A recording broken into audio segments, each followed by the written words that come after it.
pedir al Señor que nos bendiga. Padre, gracias por tu presencia, gracias por tu amor, tu misericordia. Padre, queremos abrir tu palabra y queremos entender algo más de ella. Queremos que tú nos hables. Deseamos y necesitamos que nuestro espíritu se alimente de ti, Señor. Hemos entendido que no solo de pan vive el hombre, que hay muchas más áreas en nuestra vida, Señor, que necesitan ser alimentadas, fortalecidas. Oh Dios, te ruego, Señor, que tú te glorifiques, que tú te manifiestes en esta hora. Manifiéstate, Señor, en el nombre de nuestro Señor Jesucristo. Amén.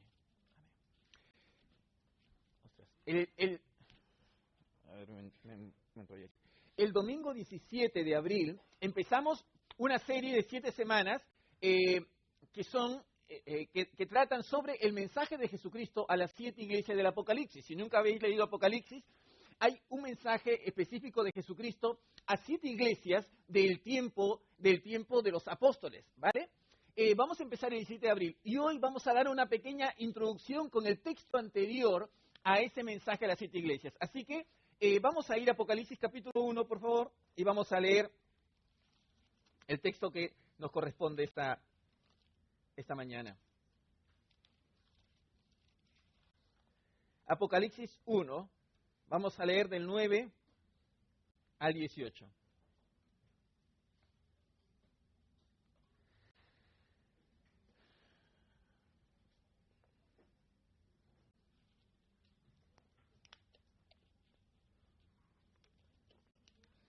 ¿Lo tenéis? Leo. Dice, yo Juan, vuestro hermano y compartícipe vuestro en la tribulación, en el reino y en la paciencia de Jesucristo, estaba en la isla llamada Patmos, por causa de la palabra y el testimonio de ¿quién?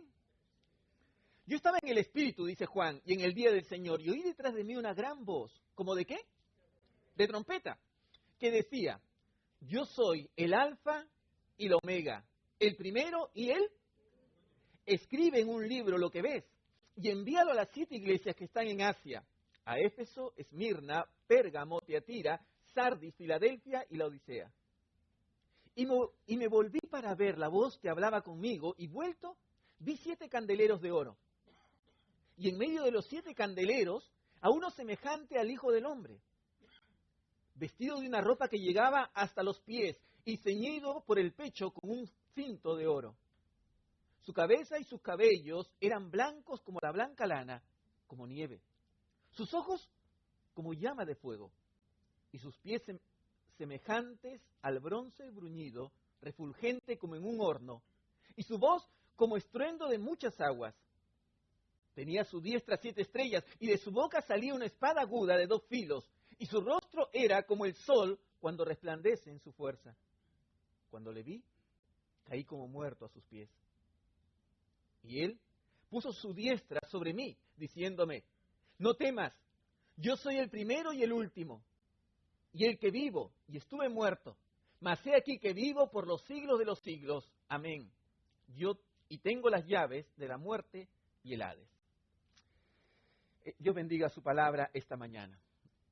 El apóstol Juan, a causa del testimonio de Jesucristo, a causa de su fe y de la labor que desempeñaba como pastor de estas 7 iglesias, de las iglesias en el Asia Menor, la actual Turquía, él había sido deportado, había sido exiliado en una isla que los romanos utilizaban para colocar allí a la gente sediciosa, a la gente, a los que habían sido juzgados o eran un peligro para el imperio romano. Estaba ahí, y allí estaba Juan, lejos de aquellos a los cuales él llamaba mis hijitos. ¿Recordáis la epístola de 1 de Juan? Cuando el apóstol Juan se dirigía a la iglesia y le decía, hijitos míos, ¿no? 1 de Juan capítulo 2 dice, hijitos míos, estas cosas os escribo para que no pequéis. Pero si alguno hubiere pecado, abogado tenemos para con el Padre. Era el trato del apóstol Juan. Eran sus hijos. Yo me imagino, ahora él está lejos. La persecución con el emperador de turno Domiciano había comenzado a arreciar. Los cristianos habían comenzado a ser perseguidos y estaban sufriendo las consecuencias de la fe que ellos habían abrazado. Juan está preocupado, está lejos, no puede estar con su gente. El que quisiera estar ahí no puede estar con su gente.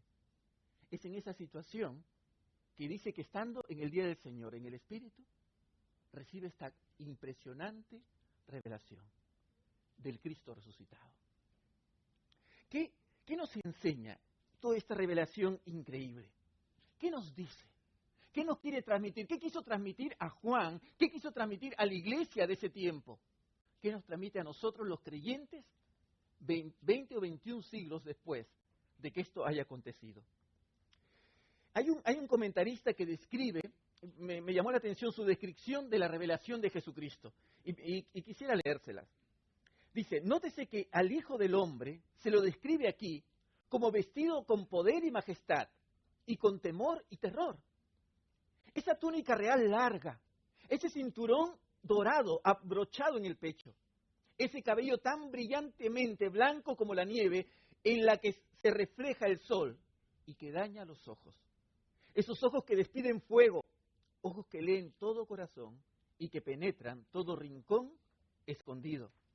Esos pies resplandecientes que aplastan a los malos, esa voz poderosa, reverberante, como las poderosas olas que se estrellan en las riberas rocosas de Patmos. Esa gran espada afilada, larga, pesada, con 2 filos mordientes, ese aspecto completo, como el sol que brilla con toda su fuerza, demasiado intensa para que ojos humanos lo miren. El cuadro entero, tomado como un todo, simboliza a Cristo, el santo que viene a purificar a su iglesia y para castigar a quienes persiguen a sus elegidos. Me llamó la atención la descripción de Alfred Edersheim, es el que escribe esta parte, si mal no recuerdo. ¿Por qué Cristo, el Cristo resucitado, es la fortaleza de la iglesia? Es lo que creo yo que este pasaje trata de transmitir a la iglesia. ¿Por qué creo esto? ¿Por qué creo esto? Que el Cristo resucitado mostrado en el Apocalipsis es la fortaleza y el aliento de la iglesia. En primer lugar, porque el Cristo resucitado va a confirmar la fe de aquellos que han decidido abrazar el testimonio de Jesucristo. Va a confirmar su fe. La resurrección de Cristo, les digo personalmente, al inicio, en los caminos de mi fe, no entendía lo importante que era personalmente. No lo entendía. Sí, Cristo resucitó. Bueno, entendía que la muerte de Cristo la entendía claramente, ¿no? Que mis pecados requerían que alguien muera por mis pecados, ¿no? Para yo poder ser librado de ellos. Si alguien no moría, yo tenía que morir. Y yo no quería hacerlo. La muerte lo entendía muy bien. Pero la resurrección no la entendía. La importancia de esto. Romanos 1:4, el apóstol Pablo nos dice su visión de la importancia de la resurrección. ¿Alguien que pueda leer Romanos 1:4, por favor?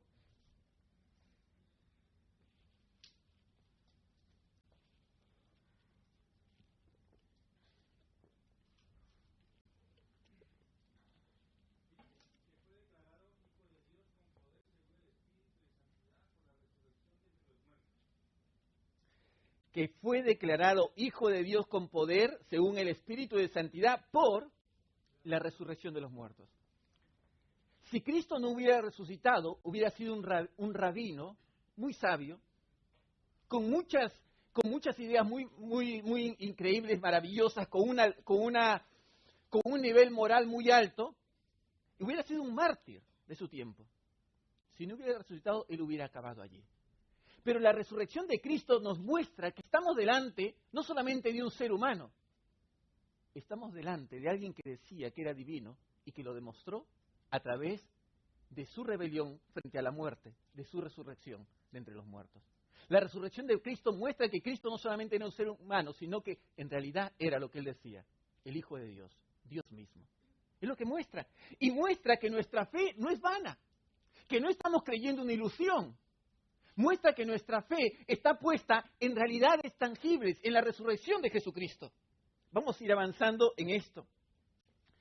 El Cristo resucitado es la fuerza de nuestra fe. Es lo que nos dice que el camino en que estamos es verdadero, que no estamos siguiendo simplemente una religión más como hay muchas. ¿Qué pasaría si Cristo no ha resucitado? ¿Qué pasaría si Cristo no hubiese resucitado? 1 Corintios, Pablo también en 1 Corintios 15, del 14 al 18, va a argumentar esto y dice, y si Cristo no resucitó, vana entonces es nuestra predicación. En vano estoy aquí. Vana es también nuestra fe, la fe que vosotros tenéis, por la cual estáis aquí. Y somos hallados falsos testigos de Dios, porque hemos testificado de Dios que Él resucitó a Cristo, al cual no resucitó, dice Pablo, si en verdad los muertos no resucitan. Porque si los muertos no resucitan, tampoco Cristo resucitó. Y si Cristo no resucitó, vuestra fe es vana, aún estáis en vuestros pecados. Entonces también los que durmieron en Cristo perecieron. Y si en esta vida solamente esperamos en Cristo, somos los más dignos de conmiseración de todos los hombres. Somos dignos de lástima para la sociedad. Es como muchas veces nos tienen, ¿no? Dicen, pobrecitos los que tienen esta fe. Son gente del siglo pasado o de 2 siglos pasados. Esto es como ven a los creyentes porque están creyendo, lo que dicen, están creyendo en cosas, en supersticiones. Pero ¿por qué estamos seguros de que en la resurrección de Cristo? ¿Por qué creemos? ¿Por qué estamos seguros de esto? Podemos dar varios argumentos, hay mucho respecto a la veracidad de la resurrección de Cristo, pero vamos a enfocarnos, yo quisiera enfocarnos en algo que para mí me ayuda mucho, para mí personalmente. En primer lugar, yo estoy seguro de la resurrección de Cristo por el impacto radical que tuvo en los judíos que lo conocieron. ¿Sabéis que la base del cristianismo era un grupito de judíos de su tiempo? Ahora, estos judíos, y hombres y mujeres judíos, tenían un bagaje de creencias antiquísimas y firmes. Los judíos han permanecido durante siglos sin tener tierra por su identidad nacional y religiosa tan fuerte que tienen. Por eso no se han diluido en medio de las sociedades donde han estado. Han mantenido su firmeza por su religión, por su nacionalidad, por su identidad. Ahora, la pregunta que me hago es, ¿cómo pudieron estos judíos abandonar sus creencias y cambiarlas por otras contrarias a ellas mismas? Por ejemplo, estos judíos cambiaron el guardar el sábado, por guardar el domingo. ¿Recuerdan que aquí predicamos de Nehemías? Cuando Nehemías se va a Persia, y luego de haber terminado los muros, y vuelve y encuentran que en sábado, en día de reposo, están comerciando, están haciendo comercio. ¿Qué hace Nehemías? Les arranca los pelos a la gente. Se pelea, se molesta. Eso era un judío, una persona que guarda profundamente su fe. Y estos judíos cambian el día sábado tan sagrado por el domingo. ¿Y por qué lo hacen?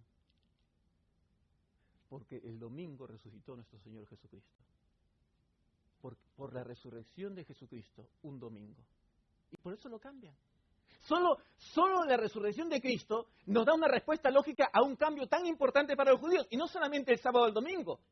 Como un judío que decía, oye Israel, Jehová nuestro Dios, Jehová uno es, eso es lo que un judío declara profundamente. Como un judío que declara esto tan profundamente, cambia su fe, su creencia en un Dios monoteísta, en un único Dios, en un Dios trino. ¿Cómo pueden cambiar tan? Esto es importantísimo. Y es un cambio radical, muy radical. Cambiar de un Dios único a un Dios trino, solamente por el encuentro con el Cristo resucitado, por la resurrección de Cristo, porque pudieron ver que este es el Hijo de Dios. El abandonar un sistema de sacrificios que limpiaba sus conciencias. Lo abandonaron. Esto es increíble. Solo el impacto como el ver a un Cristo resucitado podría lograr tal cambio. Pero en segundo lugar, a los discípulos. Un cambio en los discípulos. En estos discípulos, en los 12, vamos a enfocarnos en ellos. Y aquí lanzo una pregunta. ¿Qué otra cosa, excepto su encuentro con el Cristo resucitado, podría haberlos transformado en líderes de la iglesia primitiva, dispuestos a morir por sus convicciones de que Jesús era el Hijo de Dios? Con respecto a los discípulos que fueron los apóstoles, ¿no? Cuando Cristo es apresado y llevado a la cruz, ellos huyeron como unos cobardes. No estaban. Ninguno. Pedro seguía a Cristo de lejos, lo miraba de lejos. ¿Qué hizo que esos discípulos, temerosos y cobardes, de un momento a otro cambiaran repentinamente y puedan estar dispuestos a entregar su vida y su fe en un circo, ser destrozados por bestias? por su fe en Jesucristo. ¿Qué hizo ese cambio tan radical? No fue otra cosa que el comprobar que aquella persona en la cual ellos habían aprendido por 3 años, en verdad, era el Señor, era Dios. ¿Recuerdan a Tomás? Era el más escéptico, ¿no?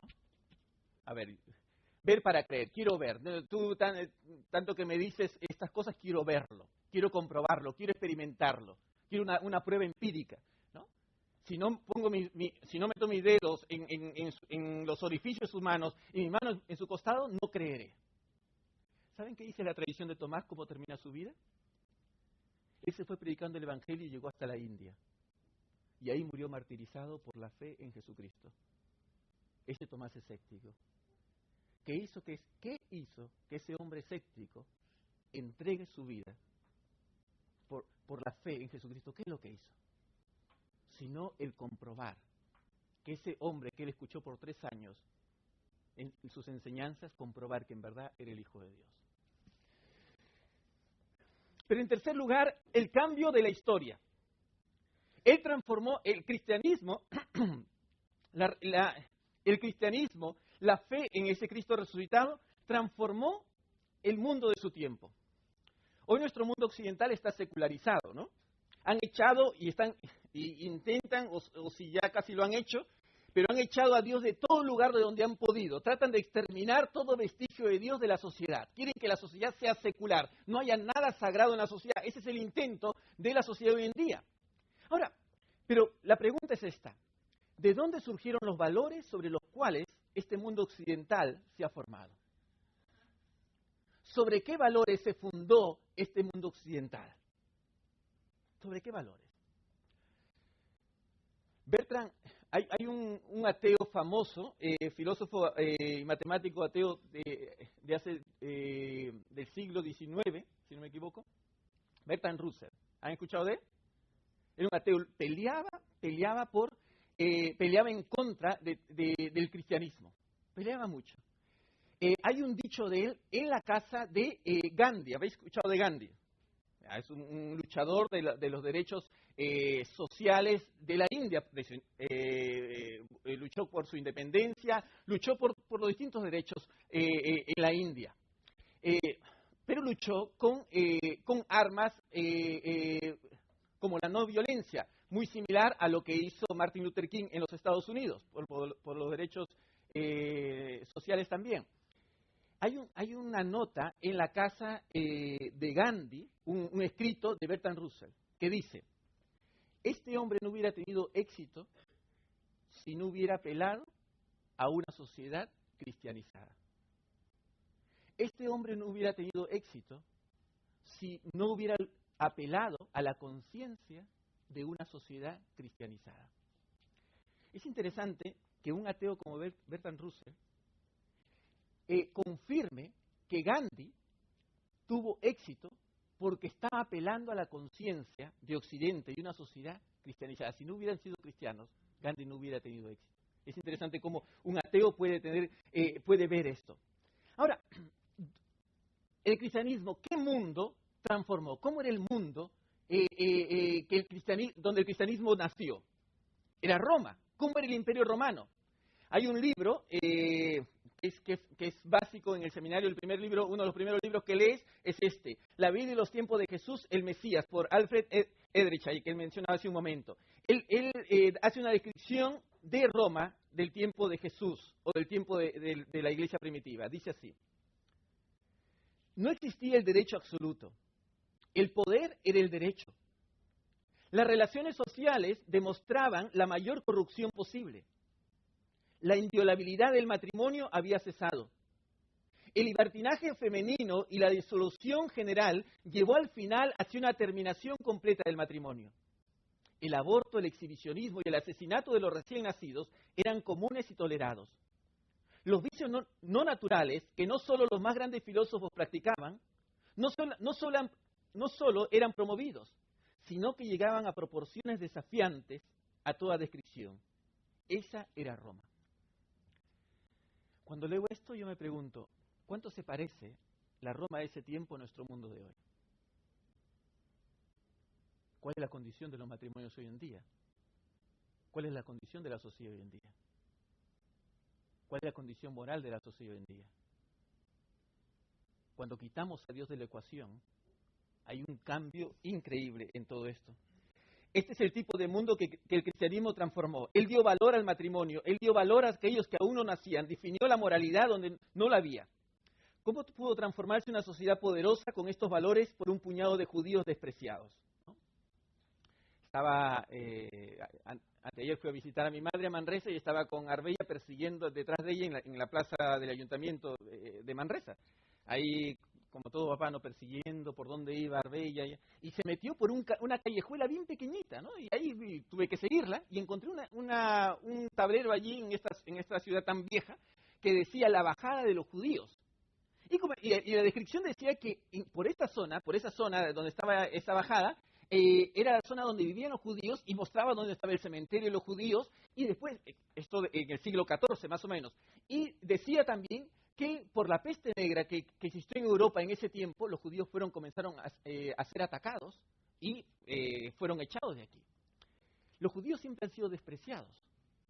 ¿Cómo ese grupo de judíos pudo transformar una sociedad tan poderosa como la romana? ¿Cómo pudo hacerlo? Es el poder del Cristo resucitado que hizo tal revolución. Por eso algunas reflexiones yo quería dejarles esta mañana. Nunca dejes que te digan que el cristianismo y sus creencias son tonterías. Ellos han transformado un mundo en decadencia que se degradaba a sí mismo porque no había nadie que le diga a ese mundo lo que era bueno y lo que era malo.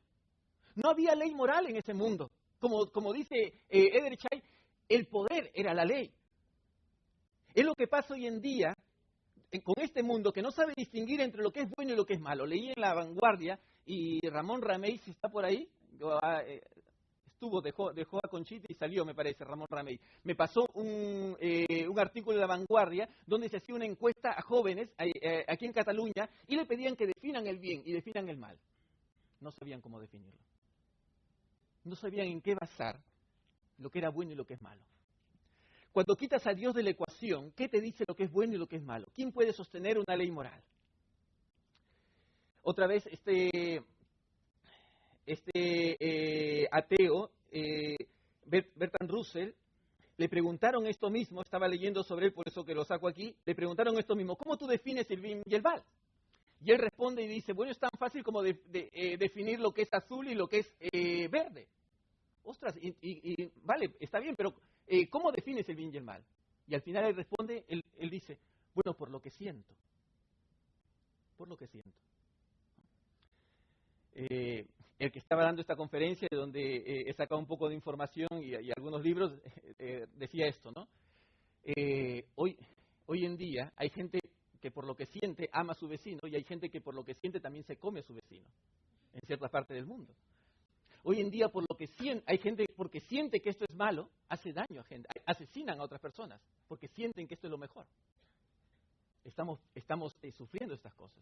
Los sentimientos no pueden ser la base de nuestra ley moral que nos lleve a definir lo que es bueno y lo que es malo. Cuando quitas a Dios de la ecuación, no sabes cómo definirlo. Algunos pueden decir, bueno, cada uno por su conciencia define una ley moral. Eso significa que si alguien define matar a su vecino, ¿no? porque él, su conciencia le hace ver que esto es lo mejor, tú no le puedes decir nada, porque tú tienes que definir tus propios principios y él define los suyos. Nadie puede acusar al otro, puede ser ilegal, pero inmoral no puede ser. Un punto aquí solamente. Para distinguir entre el bien y el mal debe haber una ley moral detrás. Y si hay una ley moral detrás, debe haber un dador de esa ley moral. Y el único que puede dar una ley moral como esta es Dios.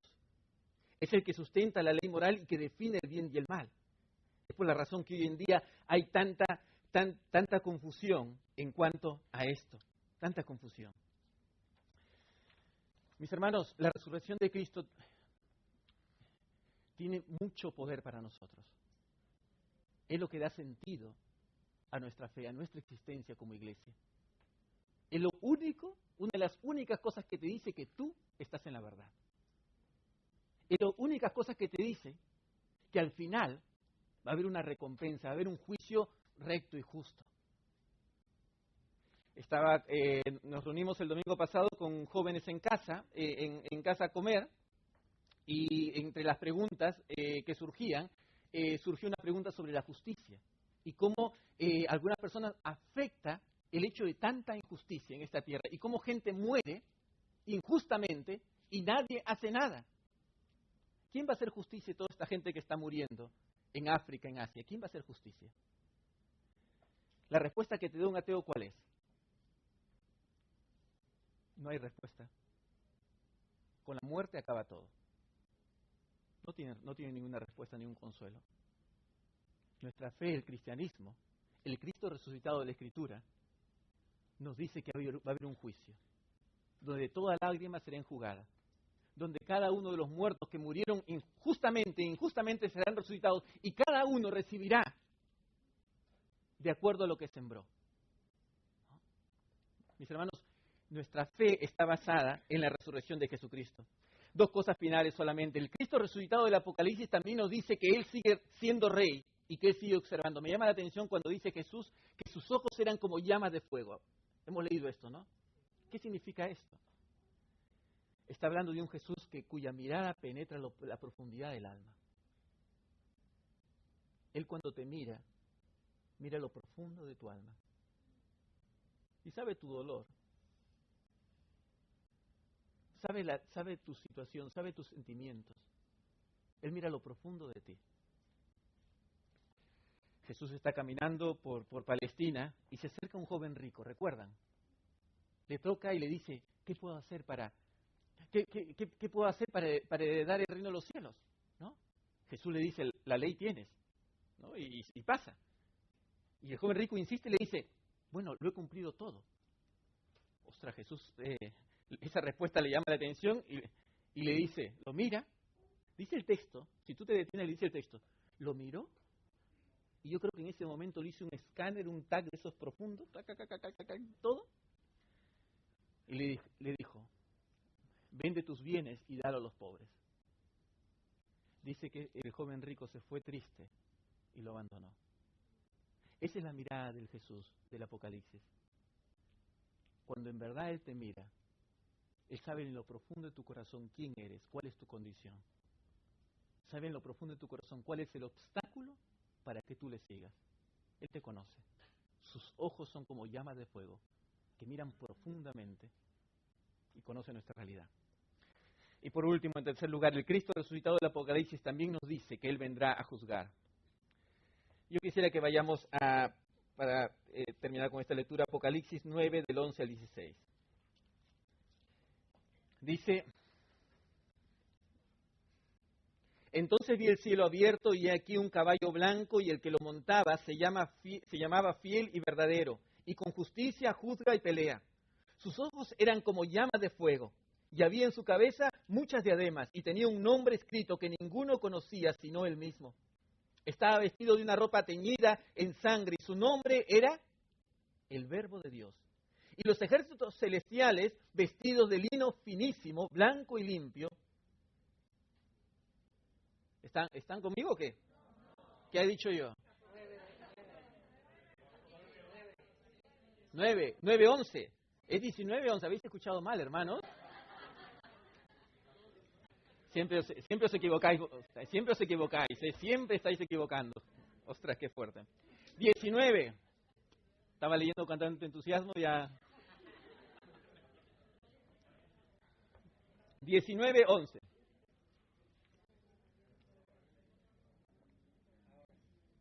Ya está. Vale, vamos. Entonces vi en el cielo abierto y he aquí un caballo blanco y el que lo montaba se llamaba Fiel y Verdadero y con justicia juzga y pelea. Sus ojos eran como llamas de fuego. Y había en su cabeza muchas diademas y tenía un nombre escrito que ninguno conocía sino él mismo. Estaba vestido de una ropa teñida en sangre y su nombre es el Verbo de Dios. Y los ejércitos celestiales vestidos de lino finísimo, blanco y limpio, le seguían en caballos blancos. De su boca sale una espada aguda para herir con ella las naciones, y él las regirá con vara de hierro. Y él pisa el lagar del vino del furor y de la ira del Dios Todopoderoso. Hasta ahí, miradme, atenderme. si recordáis la lectura del capítulo 1 del Cristo, ¿cómo eran sus pies? ¿Ah? De bronce bruñido. La idea es, en sí la palabra original no es un bronce, es un metal que está en el horno hirviendo, caliente, está al rojo vivo. Eso habla del juicio de Dios. Los pies de Cristo hablan del juicio de Dios. Y aquí termina diciendo, Cristo viene, de su boca sale una espada aguda para herir con ella a las naciones, y él regirá con vara de hierro, y él pisa el lagar del vino del furor y de la ira del Dios Todopoderoso. Mis hermanos, el Cristo resucitado del Apocalipsis también habla de su ira, que él vendrá a juzgar toda maldad, toda maldad. Ante su presencia el injusto no quedará impune. Esto tienes que recordarlo, ante su presencia el injusto no quedará impune. Hay tanta injusticia, mis hermanos. Pasa en el Facebook videos de cómo está, creo que es la ciudad Homs o Alepo de Siria. Un video por un dron grabado, ¿habéis visto? Un dron grabado, y es increíble, es triste. Yo me imagino mi ciudad así, es horrible. Mis hermanos, ¿quién tiene la culpa? Hay muchos culpables, hay muchos culpables. Pero Cristo a cada uno juzgará. Justamente.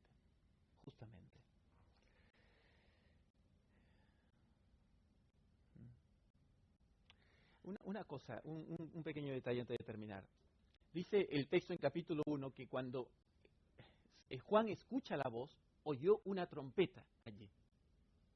Si lo veis en capítulo 1, oyó una trompeta. Y es interesante que cada vez que Dios se manifiesta o desciende, se oye una trompeta. ¿Recuerdan algún lugar más donde se oye la trompeta? En el Antiguo Testamento, venga. ¿Alguien está hablando por ahí? Junior. Con Moisés. Si se escuchaba a alguien ahí, era el Junior.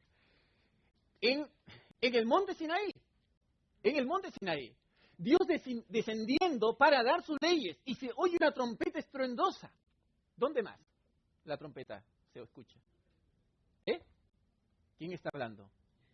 Que se manifieste. Hay alguien ahí.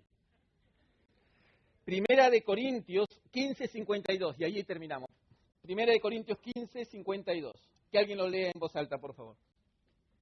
La segunda venida de Cristo también estará precedida por una trompeta. ¿No? La trompeta de la victoria. Es cuando Cristo vendrá. El Cristo resucitado nos muestra cómo es el Cristo en el cual nosotros creemos. El cual sigue reinando, el cual sigue caminando en medio de sus iglesias. El cual va a venir y va a juzgar a este mundo. Mis hermanos, tenemos que confiar. No podemos hacer nada frente a todo lo que sucede en esta sociedad. No sabemos cómo se sucederán las cosas. No lo sabemos. Hoy cada vez hay más inseguridad, ¿no? Y yo siento que la inseguridad se va acercando a España, ¿no? Va por ahí Francia, va por ahí Bélgica, ostras, y veo muchos guardias civiles por el metro y por todo lugar. Y siento que la inseguridad viene. Mis hermanos, necesitamos profundizar nuestra fe en el Cristo resucitado. Y yo le hago esta oración al Señor. Señor, quiero esto no solamente tenerlo aquí, quiero sentirlo aquí, que tú estás vivo. Quiero sentirlo aquí. Y esa es mi oración, Señor, quiero sentirlo aquí, quiero experimentarlo aquí, que tú vives. Esto es lo único que nos va a dar paz en medio de tanta inseguridad. Esto es lo único, el saber que Jesucristo está conmigo, está vivo, y está reinando, y Él está aquí. Que el Señor nos ayude, mis hermanos, a tener esta fe y abrazarla constantemente. Vamos a orar. Gracias, Señor. Gracias porque no somos un producto de la casualidad. Gracias, Señor, porque no estamos aquí, Señor, producto de un accidente cósmico. Oh, Padre mío. Gracias, Señor, porque tenemos valor, somos creación tuya. Gracias porque nuestra vida tiene sentido, no hemos sido arrojados a la existencia sin ningún sentido. Padre, hemos venido a esta vida con un propósito. Gracias, Señor, porque tú nos acompañas en el peregrinar que cada uno va a hacer en esta tierra. Gracias porque tú eres el inicio, tú eres el final, tú eres el inicio de la historia y el final de la historia. Tú no desconoces las cosas, Señor. Y tú sigues siendo Rey. en todo este intervalo. Oh Dios, haz que nuestra fe crezca en ti. Nuestra esperanza sea muy fuerte. Y Padre, aunque este mundo tiemble, aunque los fundamentos sean destruidos, Señor, Padre, tú sigues estando en tu trono. Tú sigues reinando. Y nosotros nos gozamos en ello, Padre. Gracias. En el nombre de Jesucristo.